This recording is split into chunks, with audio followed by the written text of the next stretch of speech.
Happy Friday, beautiful people, and hello to you all out there tuning in for your first sip of the weekend.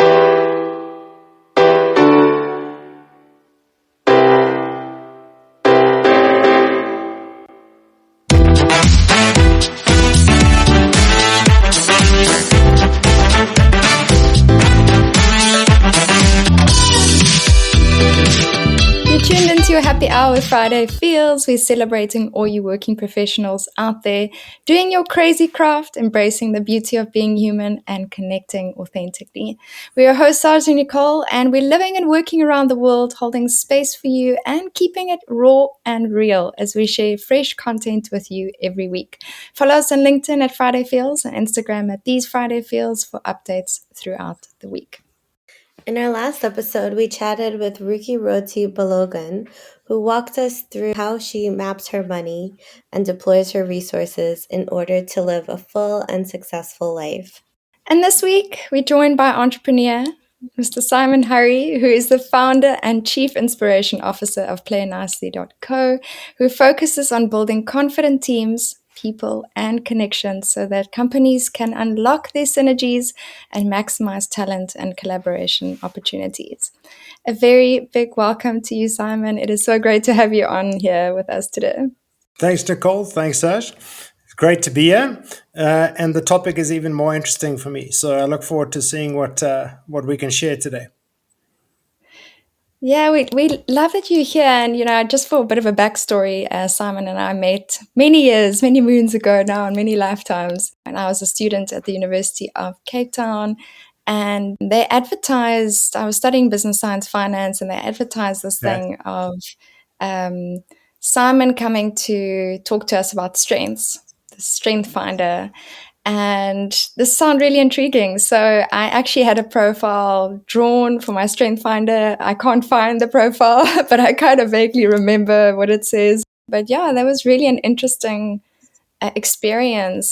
And maybe tell us a little bit more about that's where it all started and what you're doing now. Well, yeah, I think that as we were chatting, that was a very intriguing part of my life because it was the beginning stage of, I would say, chapter 3 of my life. I've had a couple of chapters since then as well. As I say to people, you've got to write your own book, so you've got to make it as interesting as possible. No one wants to know how the plot's going to end. So I think definitely in terms of my life is going to be a page turner because you'll never know what I'm up to next. But what had happened then is I just left education, got quite disillusioned with it, to be quite honest, and had come across this assessment, Clifton Strengths, and I'd just done it myself, and it was an epiphany, and I got very excited, and being a closet evangelist, felt that I needed to take it to market and share it with as many people as possible. So I think you were the guinea pigs. If I look at what I know now compared to what I know then, I hope I made sense, and I think I relied completely on the basic content that was available. But it's an incredibly impactful tool, and still forms the core of what I do today and who I am as a person. I think it's quite remarkable in terms of just understanding who we are as individuals and what drives us, and can be correlated to our money personality as well. So that's an interesting one. Yeah. And when we chatted a bit before this, I was asking, well, how do you feel about money? And you were saying you think quite differently about money, and that it's almost like petrol in the tank. So maybe talk to us a little bit about why is this important to you? What does that mean? Well, if I told my best mate that I was on a chat show talking about money, he'd think, "What is it, a comedy show?" Because basically, if you look at how I was raised in terms of my era, I think money is synonymous with investment, and so certainly, sort of the classic approach to money is is judicious financial management and investment.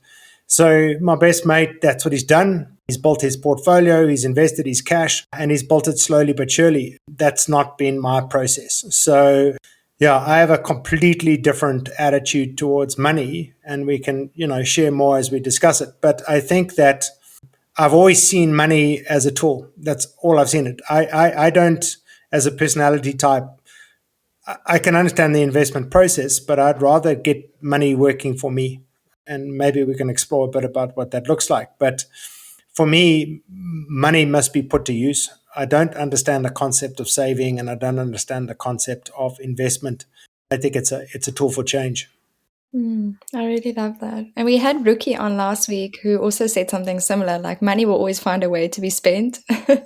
It's just With about me, how you yes, spend it. no, 100%. It seems to find a way when I wasn't looking either. So yeah, we tend to have a traumatic relationship.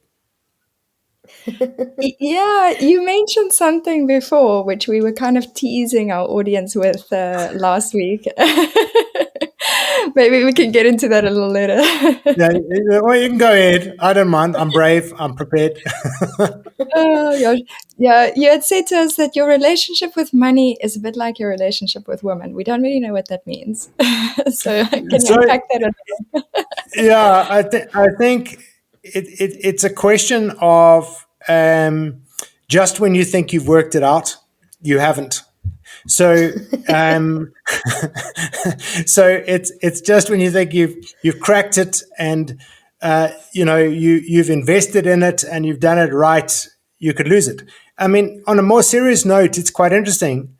There's swings and roundabouts in terms of everything we do. So if I look at my best mate who's invested his cash, you could see it in the context of a relationship. You can invest in one particular relationship for a long period of time, but what guarantees do you have that it's going to last? What guarantees do you have that an event doesn't take place and you have to start again? If we look at recession, if we look at COVID, if we look at a number of different things, a lot of individuals lost everything based on a conservative approach. And I've seen individuals in their relationships invest a lot in a relationship only to have it implode after 25, 30 years, and they've invested a significant amount of time. And then you sort of take sort of my approach, which is don't invest. So it's like get some, lose some. So there's good seasons and there's bad seasons, and then there's good seasons and then there are bad seasons, in which case you sort of spread your risk that way. And sometimes it's really great, sometimes it's really bad. So strangely enough, I see strong parallels between money and relationships. And I have to ask the question again. You've got to understand what's important to you, to be quite honest, but you've also got to be quite aware of what's happening around you, and the simple reality of how things work. So bring it back to money and relationships. I think they're basic principles that you have to understand. But at the heart of it, for money, that is, I think it's about what you can do with it. I really do. I think I'm a big proponent on money as a tool to empower, as opposed to something that just builds wealth for the sake of it. There's a lot of wealth that is just sitting, growing more wealth, and it could change the world tomorrow if it was accessed. So is that a school of thought that you were brought up with, or is that something you've kind of developed on your own over the years?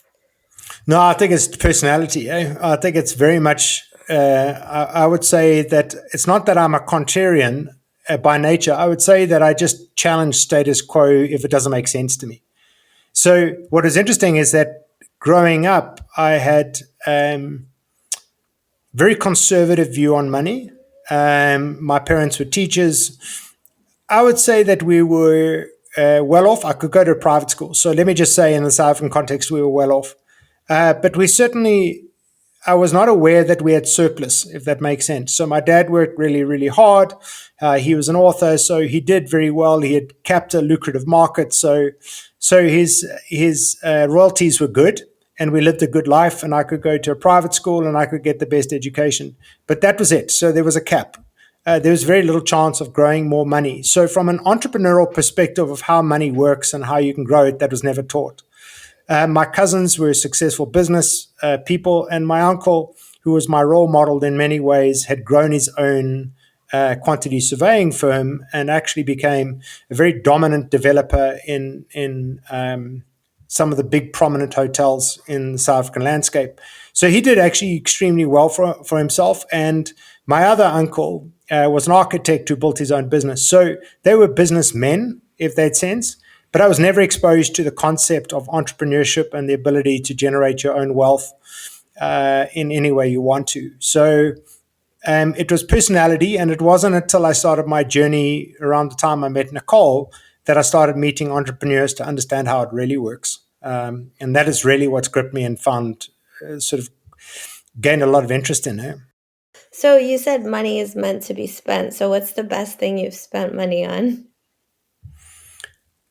Actually, when I look back at it, it sounds really weird. And this is, I think, a statement in itself. The best thing I ever bought was that book, Now Discover Your Strengths, to be honest. And it didn't cost much. And yet I bought it and it changed my life. And so for me, if I go back to what I've said about money, Zash, it's not how much, it's what you spend it on. It's a question of how you use it and what you use it on. I think a lot of people are fixated by how much, but to be honest, that tends to be sort of a comparison contest, which is really how much do you have versus how much I have, which I don't get and I don't fully understand. Because the reality is, I would much rather say, how have you used the money? So impact for me is far more important. So it sounds strange that 250 Rand was the best spend of 250 Rand I've ever done, but it changed my life. Yeah, yeah, it is amazing. Like, and what a journey that started. I mean, like you say, it's like what you Well, put in, exactly, you get. Nicole. Yeah, yeah, it's a value of it, and it's. I mean, we were talking a few episodes back about value transfer and money just being a sense of your value. But I'm quite curious. You've done the Strength Finder. You bought that book. You started that journey. What was your profile like? What were your strengths that came out of that you've now kind of deployed in your journey? Well, I think it certainly helped me as I started working with a relationship with money and with others, because the reality is that I would say that I am very much a born entrepreneur in the context of my intrinsic mindset is if you don't have something, you create it. So if you don't have money, you make it. But I also have a mindset that what you make, you spend. The challenge, though, is getting the balance right to spend it on the right things, because I'm also a lifestyle person. So the challenge that I've got is that as a personality, I want to enjoy what I've created. And that's the finer things in life at times. So, let me give you a simple example. Experiences are very important to me. So as a personality, I think experiences can be profound. I think that they can change lives. I think, the most amazing dinner in the right setting where people are not conscious of a bill at the end of the dinner could build relationships, transform lives. You could set up conversations which could last for years. Think of another thing, safari, watching a sunset, being able to have a conversation with friends, and even strangers, what that could bring. So I'm a very big believer in the power of creating moments, and money does that. So the sort of trifecta between kind of living and wanting to enjoy my money, the desire to make it and the desire to spend it has been in place. The question is getting the balance right, around kind of the making and the spending. So that's the fun part. That's where you've got to get the balance right. And how do you get the balance right? We all want to know. How has it Yeah, it's a happened for you? good question. Yeah. Mm. So I've been on my entrepreneurial journey, I would say, for 15 years. Or let me say I've been self-employed for 15 years. Um, and I think that's what people don't appreciate about being self-employed is that when you're self-employed, the month is very short, very short. And suddenly it's the end of the month and you hate public holidays because you can't earn in that particular time. And the short month means that you have to lose money very, very quickly on your bills. If you're salaried, it's a long month because you're waiting to get the cash that you're going to get regardless of how you perform. And I think that what I've learned along that entrepreneurial journey is the art of how to make money. So there's two components for me. There's how you make it and how you spend it. And both are arts in themselves. And strangely enough, it's getting better now with the sort of entrepreneurial age, but there wasn't a huge amount of information out there to help you understand how to make money. and how to spend it. To be quite honest, there are very few books on how to spend money. There's a hell of a lot of books about how to save and how to invest and how to grow money. That's You true. know, a lot of the guys enjoy the gaming of money, like playing like Bitcoin, hedging, or that's a game. To be honest, if you look at those personalities, it's not about the money; it's the game that they're playing. I'm actually talking about money itself as an object, as something that you want to gain. So I think that if I answered your question of how do you make it, it goes back to basic entrepreneurial principles. And the best is to give you an example. So I don't want to put you guys on the spot, but let's put it in dollars, shall we? So let's say you want to make $10,000, and I say, "Do you want to make $10,000?" And you go, "That'd be nice." So I'd ask you basically, Nicole, how would you make $10,000? Well, if I'm thinking of me as a singer-songwriter, I would produce a song, I put it out there, and then I would have to practice and then tour and perform, and hopefully I sell tickets and make the $10,000 over a course of time. Well, that's a beautiful, spoken like a true artist. That's really great. Not as an entrepreneur, That's still but the as an singer. artist. Yeah, not as an entrepreneur, not as an artist. Saj, could I perhaps put you on the spot as well and ask you, how would you go about making $10,000? I would say through consulting, we charge $10,000 a month for clients. So I would need to get one client on retainer, and probably takes me about, I don't know, 20 to 30 conversations before I get one client on retainer. So I'd have to book at least 30 conversations in order to get to So, $10,000. okay, now you're bringing in how long it takes to generate that money, how long it generates to take that money. But what you've done quite nicely is you've articulated a method to generate that money. But if we sort of examine both your answers, essentially what we're looking at, and this is what I learned as an entrepreneur, is something called need. And the reality is that how money works is it's a transaction.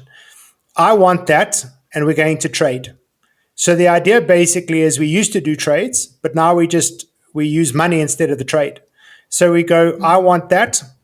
Let me give you X amount. How much do you want for that? And I'll trade you that item for the cash that I've got. How you generate cash is the same trade. I can solve a problem for you, and you are going to pay me to solve your problem. So the origin of money, believe it or not, is from a transactional perspective in terms of change, is problem solving. Yeah. Here's the key thing. The problem you solve has a price point to it. And how much you want to make depends on the price point and the problem. So another way of looking at the $10,000 is you've got to find 10,000 people who will each give you $1. If you can find 10,000 people who will each give you $1, you can make 10,000. Now you go, how are you going to do that? Well, it's simple. It's called airtime. It's called data. And that's basically how the telecoms make as much money as they do, because basically they're charging a minuscule amount to millions and millions of people who are using more and more, and it just adds up, and they get incredibly wealthy as a result of that process. So essentially, what I'm basically saying and learned along the entrepreneur journey is the equation is find a problem to solve that people are prepared to pay you cash for, and get the time right, because if you get the time wrong, you don't get the cash, because it takes you 30 conversations, and 30 conversations takes you 6 months, but you actually want the $10,000 per month. So now it's pressure point and it's a bit of a chaos. So making money is an art. That's what I say. And getting that equation right is notoriously difficult. Once you start getting it right, it goes exponential until the market changes. And when the market changes, that need suddenly changes. And this is why people are terrified by AI, because suddenly people could make a lot of money solving a problem that AI is basically replacing. So suddenly people are scared of losing their value and their potential earning capacity simply because AI is replacing that. But to cut a long story short, how you make money is you've got to find a need. You've got to find how many people have that need. And the question is, why would they come to you? That's that's the basic entrepreneurial sort of method. I hope that answers the question, Nicole.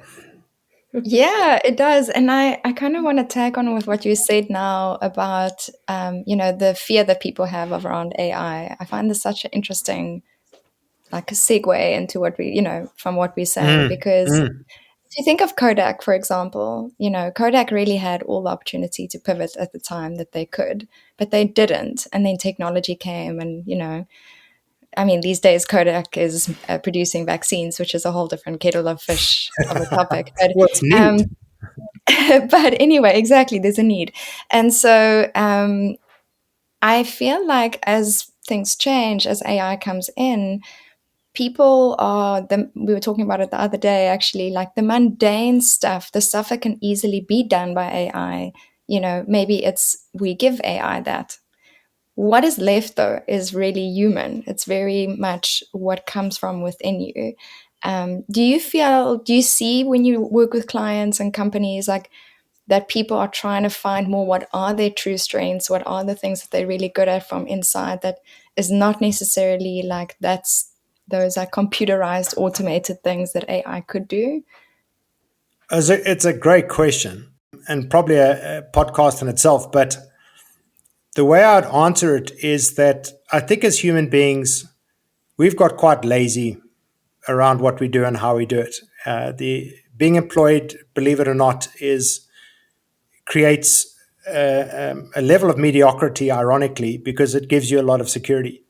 So we will do jobs and we will even do menial things, but it's not a threat. You're going to get the same cash. It might not be a lot, and you can bitch and moan about everybody about how little it is, but there's security in that particular process. If AI removes all the menial jobs, if AI removes the menial intelligence, if AI removes where we've been lazy, there is only one option but to step up and define one's uniqueness in quite a profound way, and to market your uniqueness as a cutting edge in itself, which is a huge, mind-boggling challenge to think about it. So, in many ways, what I do see is the entrepreneurial age hasn't even just begun, but what's going to be doing, how it's going to manifest, is in the individual expression of self at a mastered level to create value in a very bespoke context.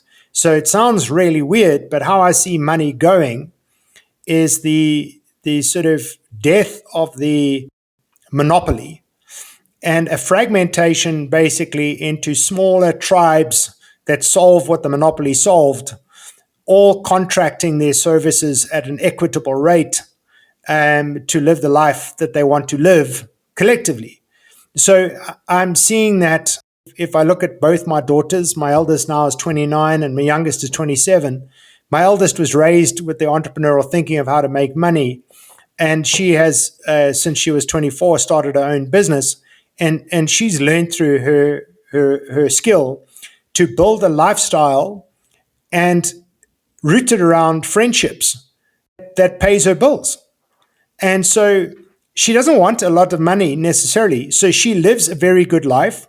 She can raise her daughter and she can enjoy her work, and she works with people she loves. And she employs a younger sister. And so what is fascinating in that process is that if you look at her clan, which is 5 or 6 people, she's created work for 3 or 4 others. They're all built around their strengths. Collectively, they add value. Her lifestyle's amazing. She lives and works remotely. She can dictate her own hours. So in many ways, for me, she epitomizes where the world's going. And she contracts her skill set up the channel.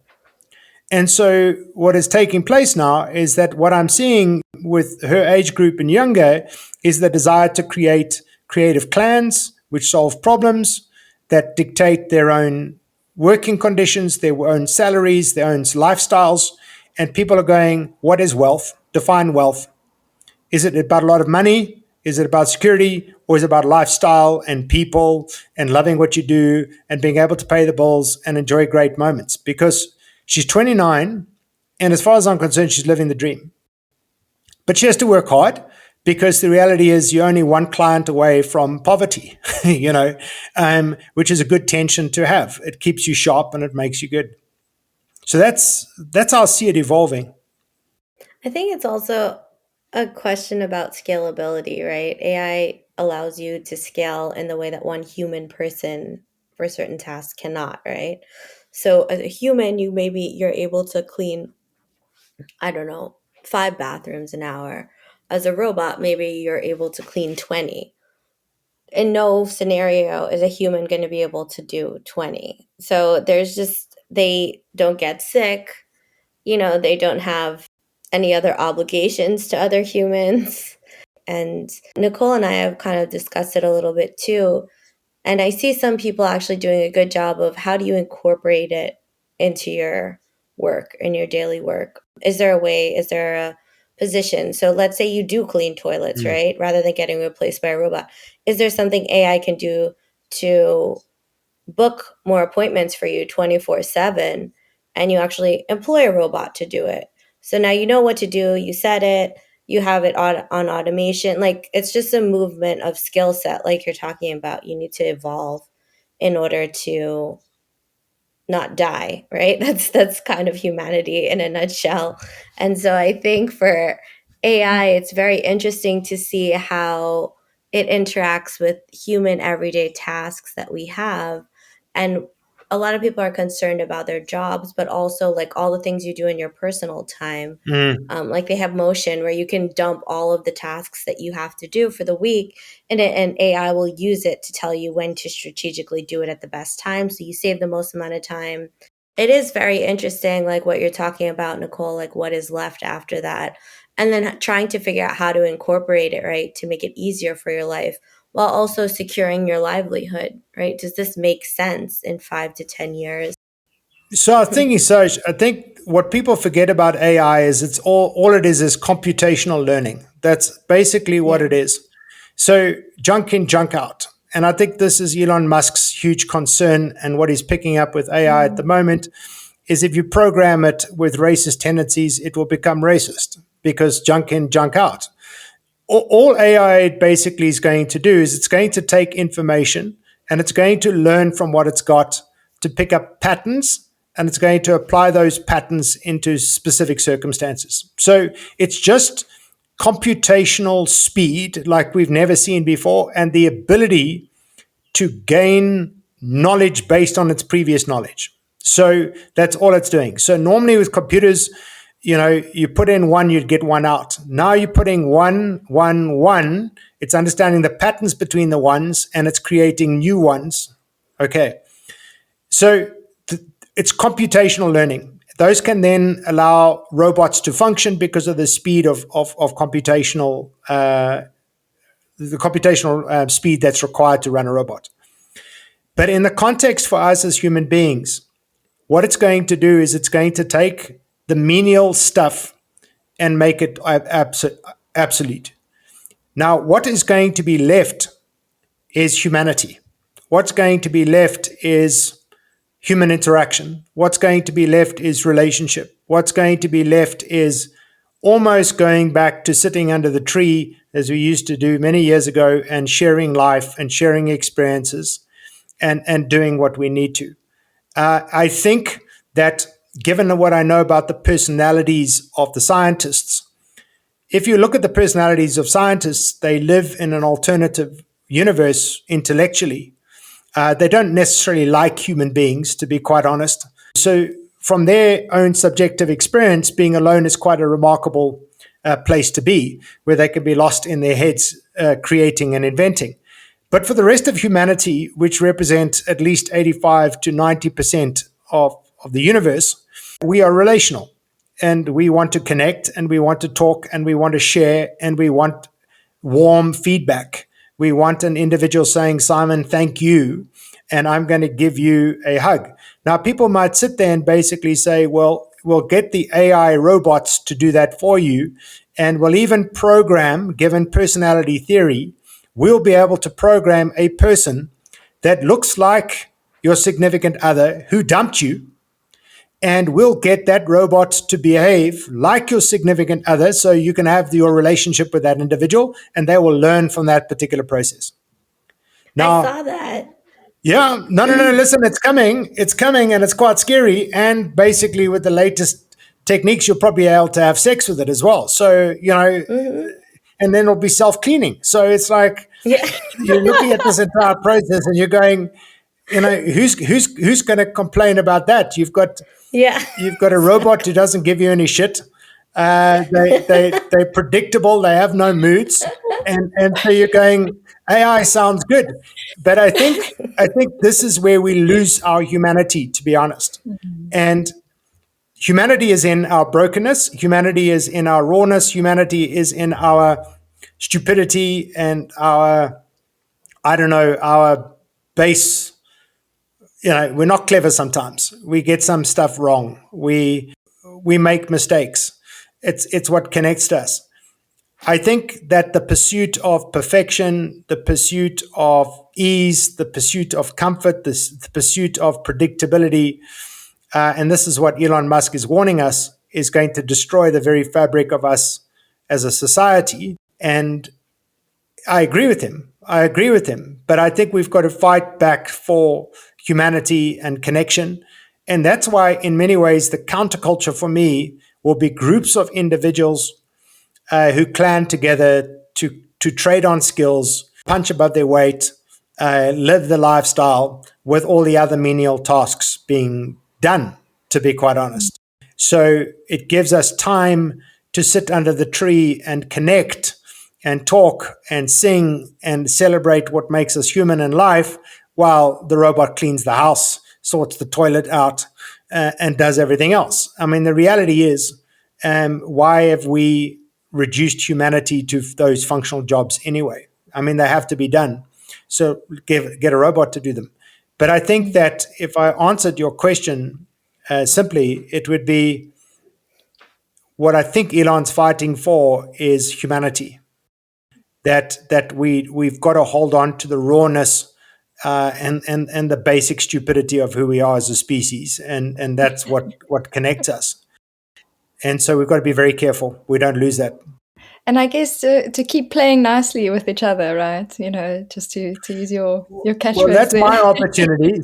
So I mean, if I look at niche, and if I practice what I preach, I see the ability to work together and to recover our humanity as a critical need, and in many ways a counter-revolutionary movement against AI, in terms of, if I can help individuals reclaim their humanity and their warm-blooded relationship and understand how to work with people, the sterility and predictability of AI will not be able to compete with the warmth of strong relationships and and what we can encounter when we create together. So, I have no doubt that AI could write a song better than you could. I've got no doubt that it could pack out a hit single. In many ways, I think that Taylor Swift is doing exactly this.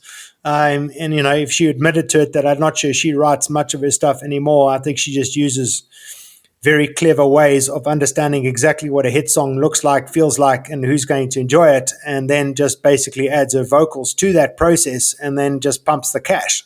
So, it's proven that hit songs have a certain rhythm, they have a certain catchiness, they have a certain beat.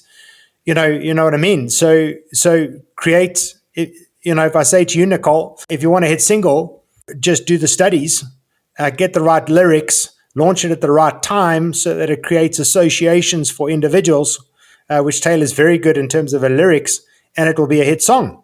Give it to the right individual and it will go big. And then you'll sit there and say, but what about my individuality? What about my expression? And I think that this is exactly the humanity we're talking about and that we enjoy. But the reality is, going back to the money thing, is at the base concern is, how do I earn cash? Philosophy is great, but if I can't pay the bills at the end of the month, what do I do? So, individuality is one thing, poverty is another thing. So, you can create your hit songs, but if AI shows you how to create a hit song, I promise you're going to be tempted, because money talks. And that's why I think the relationship we have with money is critical, because it dictates a significant amount of our decisions. Do you believe people can make money and follow their passion? Oh yes. Well, I mean, I'm a living example of that. I would say both my daughters are, but I think let's qualify living your passion. People seem to have an illusion that living your passion means you wake up in this morning like a Geron C advert. And maybe I'm giving away my age, where you've taken these vitamins that have been pumped through your body during the night, and you've woken up going, I cannot wait to embrace the day and live my dream. Because that's just not how it works. It's just, no, it's hard. It's hard for anybody. But as I was listening to somebody say, and it's been said a couple of times, you've got to choose your heart. So the myth that following your passion is easy, no, it's hard. But it's your passion which allows you to go further, longer, harder than you would if you didn't own it. So the only difference about passion is I'm prepared to pay a higher price for the hard, if that makes sense. But it's Saj, it's brutal. No, following your passion is brutal. There's very little forgiveness. Nicole will tell you, since she had a weak moment and said, I'm going to leave corporate and the security of that particular process, and I'm going to live my dream and liberate my soul. And when it comes to the end of the month, you're going, my God, what am I doing? And why have I done this? And you can call yourself a gypsy if you want to, but you still got to pay the bills. Yes, yes, And that's how it's it hard. goes. I have my moments. Yeah, it's hard. It's brutal. Yeah. Well, isn't it Elon Musk who said being an entrepreneur is like chewing glass and looking out into the abyss? Yeah, that's just what It it feels is, like. but that's the hard you choose, if that makes sense. You could work in a corporate job. It could be something that you love. You could be a CEO of a Fortune 500 company, but you love the challenge. The thought of leading 16,000 people invigorates you. That's your heart. That's what you do. But that's your passion, if that makes sense. And I don't think one must confuse living your passion with being an entrepreneur or being independent. Living your passion is about doing what you love within the context that allows you to do what you love. But I'd much rather struggle in life doing what I love than struggle in my life hating every minute. I mean, my claim to fame is I worked formally when I left education for 1 year, where I reported for an entire year to a desk job. Fortunately, the only woman who successfully managed me was my manager, and it was the longest days of my entire life. I'd arrive at 8, I'd have my first coffee break at 9:30, which would last an hour and a half. Then we'd have to have lunch break and then afternoon coffee break, because the reality is just not how I function. And I died. It had to be done. But she understood this, and she utilized me because she wasn't watching the clock. She was watching the creativity and the development and what I was doing. But as I say, that's not my passion. That's not my passion. But sitting next to me, clocking in at 6 a.m. and leaving at 6 p.m. and feeling that they quietly have got stuff done without conversing to another human, that's their passion. And they are quite delighted about their structure and predictability. They're living their dream. They're living their dream. I just go, glad, we're different. We're different. And thank goodness we all are. I mean, that keeps life interesting. So Yeah. I want to ask, 10 years ago, did you see yourself here? But 10 years ago is when around the time is when I met you. So I Yes. kind of think you probably did see yourself here. But we can ask, what about 1 year from now? We do Listen, you I see think yourself? what's interesting, as much as I'm a strategic and I would say sort of visionary idealist, I'm not an individual that has a set destination. I'm after a journey, which is interestingly enough. So true to type and what I do as an experientialist, I'd rather pick a direction with an intention and then enjoy the ride. So, I thought perhaps I'd have achieved a lot more to be honest, Nicole. So when I started the lectures at UCT, I talked about them and I said what my goals were. And I'd said I'd have this in 5 years, 7 years. Well, that ended 3 years and 5 years ago. And I'm still exploring. I probably could say to you now, in 1 year's time, I'll have my latest project complete. I'll have made a crap load of money and I'll be solving this problem and I'd be excited and I'd be living the dream. But COVID could happen. I mean, this is, let's hope it doesn't. But the reality is that's what exactly happened. I was on a trajectory, had these goals. COVID happened, and being a front-on individual, I watched my business close in 2 months, basically, and everything I'd built for 10 years disappear. And so I had to find another way.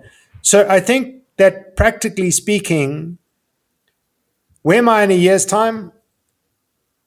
I want to be closer to living my authenticity, to be honest. I want to be closer to expressing what I feel I need to. I want to be more courageous. I want to be braver. I want to be bolder. I want to be better at what I do. I want to be more useful. I want to be more effective. I want more money so I can have more experiences. And 10 years from now doesn't even come into my picture.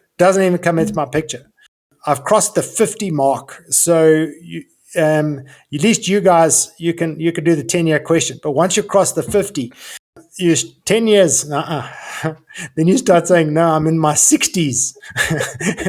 And then you're going, well, I don't want to think that far ahead. No ways. But I think that at my heart, I'll never die. I'll never get old. That's just for, that is definitely not within my vocabulary.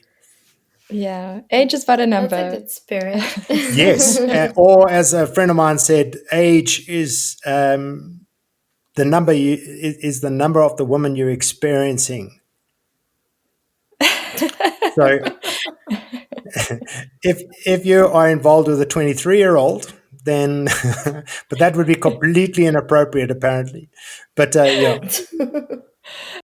What advice do you have for those trying to navigate their path? You talked a lot about how measuring success for you is the journey itself, which a lot of people actually say on this podcast. So I'm curious, we have a few young listeners that are just starting out in their journey, and maybe they're in jobs that they, don't absolutely love, but they're trying to get out there, make it in the world, even figure out their passions.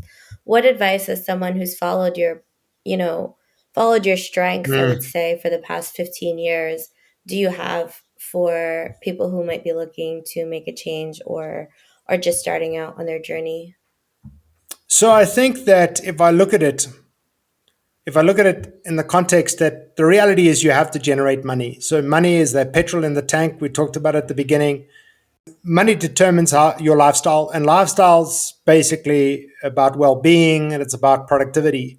There's no doubt in my mind that there's a minimal level of well-being required for us to operate at our cognitive best. We can see it in the development of children, that if they've been through poverty, that their brain function is limited literally by poor food, by poor nutrition. So there's no doubt in my particular mind that from a lifestyle perspective, there's a basic element for health and well-being. And we need that as a minimal level of income. The challenge to get there is that I've always said to individuals right throughout my talks, and I've sort of lived this as well, is that you've got to have a skill. And that skill has to have a price point to it, as we talked about. And once you've got that skill, you've got worth. And I'm sorry to limit us as human beings, but this goes back to the AI thing.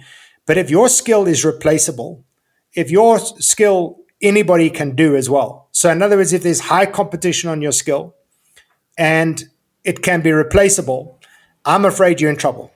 You're in trouble. That is the simple reality. So for young individuals, what they've got to work out is they've got to try and understand the skills that are going to be required when they are 30, when they are older. So let's say this is a student and they're 19 or 20.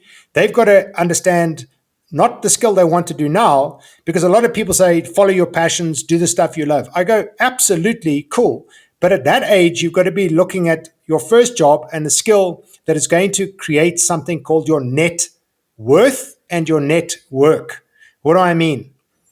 Your skill is useless unless someone knows you've got it and wants it. And that's called your network. So when you go into employment, what you're generating is you're generating muscle and you're generating people knowledge. And that people knowledge builds relationships, or what I call the referral value.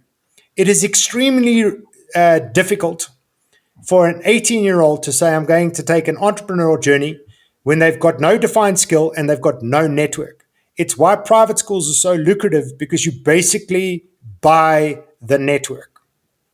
So, and I'm not going to mention the school, but there's a school in Cape Town, prominent school in Cape Town. Their parents will basically spend whatever they need to do so their son can go there or their daughter can go there, because when they're there, they guaranteed a network when they leave, basically, in that space. So the idea basically is that my advice to individuals is you've got to find a skill that others are going to want. The holy grail is finding a skill others want that you love mastering, that you love doing yourself. So if you take my eldest daughter, she loved drawing since she was a kid, but it wasn't until she did some work experience at Cosmopolitan magazine, when we had those things called magazines, that she saw people like her with a mastered skill generating value, having fun. And for her, she immediately said, there's a direction, there's an idea. So my advice is all the time, doesn't matter what your age is, you've got to have net worth and you've got to have network. And the net worth and network determines what you're going to charge. So I was speaking to another client today, says his business is in trouble. And I said, that's because you've neglected your network. You've done no development. You've got no one who knows you. You've got nothing. So if I look at what I work on every single day, it's who's talking about me, who knows me, who is interested in what I do, and am I clear about what I can do and how I can help? And that goes back to, if you're not solving a problem, you have no worth. And it sounds really weird. This has got nothing to do with our human worth, because you can be a lovely human being and your mom and dad can love you. But the reality is, if you're going to earn cash, unless they're going to pay for it, you have to be useful. I hope that helps. I think that's good advice, actually. You said it very succinctly. So thank you for Good. that. Would you say that's the best? So that's the professional advice you would give. Would you say that's what's the best professional advice that you've gotten? It's interesting enough, the professional advice that I've got has been more around character, to be honest, than it is a bit about business. And the character has been, from other entrepreneurs who have built businesses from nothing, and understanding what those foundational years are really like. That if you've got a big dream and you've got a desire to create a product to change the world, everyone must go through that garage experience. There's no, you don't bypass it. You just don't bypass it. And it's the garage experience that determines the success path, to be honest. It's where the foundations are laid. So I would say the best advice I've got is simple advice about tenacity, courage, bravery, perseverance, understanding people will not get you. So from an entrepreneurial perspective, the advice has been very bespoke for me in terms of what it means to keep going and keep doing that. The business advice, I work that out as I go. I tend to be independent in that sense. But from a character perspective, listening to guys who are further down the road and what they've encountered and how they got through, that's been instrumental to keep going, because it's brutal. I love that. Yeah, it is. And I love that you're talking about the garage and, we're talking about petrol in the tank. So it's like, where are you parking your car? What are you putting in the tank? Where are you going with it? It's a really great analogy. And so talking about these analogies and things that kind of fill our cups, or the things that we fill our tanks with, we do this thing called the gem of the week, which is about, what are we filling our cups with as working professionals. So Saj, do you want to kick us off with what's your gem of the week? Yeah.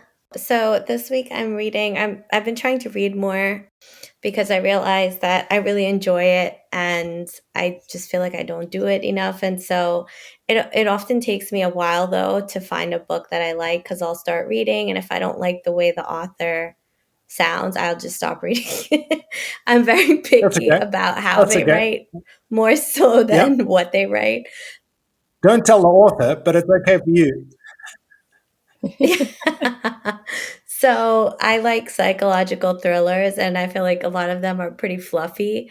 So I'm reading one that's called Listen for the Lie, and it's about a podcaster that follows a girl who is accused of murder and trying to uncover the story. But the author is very funny, and so I'm actually enjoying it. But I found, I mean, the point of filling your cup is so that, you build yourself up back up doing things that you enjoy, so that you can do the hard things. And I find that this helps me feel productive but also enjoy something, as like a gentle escape from building these businesses. So in an attempt to kind of reclaim that sanity, I've been trying to read more, and this is what I'm reading for this week. How about you, Amazing. Nicole? What's filling your cup? So I'm also been reading that book for a while now, called The Book of Knowing and Worth. It's really been amazing for me. It's been life changing, actually. And so one of the challenges this week was to do this interesting experiment where part of owning your worth is also realizing that you must take accountability for the things that you think and feel and project into the world. And so really understanding that the things that you fear in other people, the things that you actually fear in Mm. yourself, the way you judge other people is actually what you're judging in yourself. And how you are consciously or subconsciously maybe looking at someone and thinking that they're not worthy of love and abundance, that's actually where you believe that you are not. So I've been doing this Mm. experiment, like looking at people, interacting with people, engaging with people in the world, and trying to see where I am kind of limiting my idea of their worth so that I can learn more about myself. It's been really eye-opening. So yeah, it's been really filling my cup to be able to give people love too, and kind of like bless them in worth, then knowing that we all one and it comes back to me too. So yeah, it's been an interesting experiment. I highly recommend it. So yeah, how about you, Simon? Listen, I think I love the concept of fill the cup. If I were to define it for myself, it's how am I looking after me? Um, Mhm. and I think that given who I am, uh, how we talk to ourselves is very powerful, very, very powerful. And if we're going to become effective, shifting the language of self is very important. So a lot of what I'm doing, because I'm more verbal than I am in terms of reading.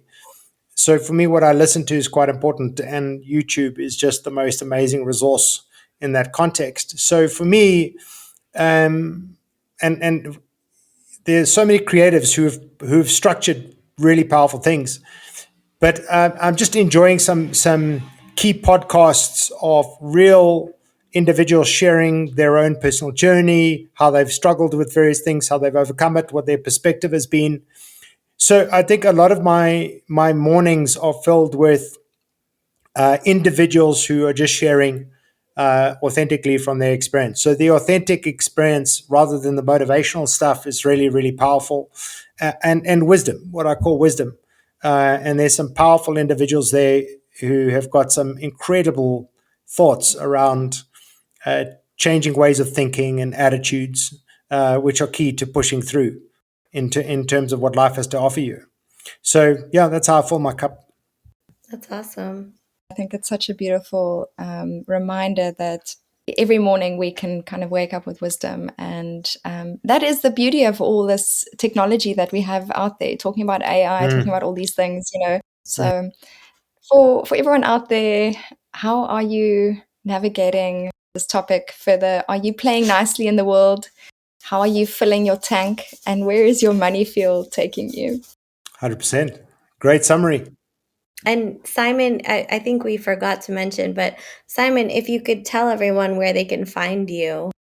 And I think it would be awesome for, companies and individuals alike who really resonate with your message to share, what's the best way to get in touch with you. So thank you. Well, the company name is Play Nicely, so you can't really forget that. And so it's playnicely.co is the company name. And it's CO, so there's no com or anything else. It's just CO. And then if you're interested or have ever done Clifton Strengths or called Strength Finder, then you can find some key resources that I've developed on another site called Talent to Titan with a 2.